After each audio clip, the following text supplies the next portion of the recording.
سلام خدمت هوادارهای فهیم استقلال. چیزی که ما 10 سال میگفتیم بالاخره اتفاق افتاد. افشین پهلوانی محروم شد. چرا؟ به خاطر زد و بند، بستن با داورها و ارتباطش با جادوگرها. خیلی جالبتر از این، اخبار محرومیت افشین پهلوانی به صدا و سیما هم کشیده شد.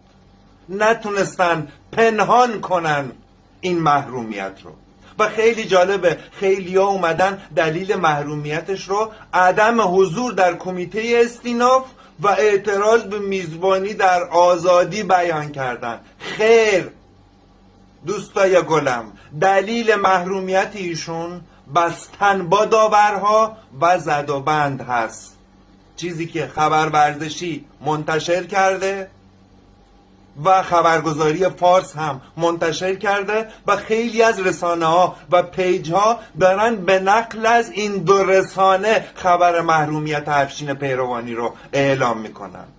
یک خواهش دارم از تیم تراکتور، از تیم سپاهان و از باشگاه بزرگ استقلال که پیگیری کنن این محرومیت رو، چون خیلی از قهرمانی هایی که پرسپولیسی ها بهش مینازن با زد و بند بوده. مثال قهرمانی که با گل آفساید ها آوردن، این قهرمانی حق استقلال بود.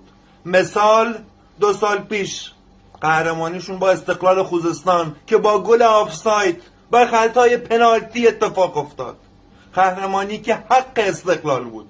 پس از باشگاه استقلال میخوام به جد پیگیری کنه این مسئله رو.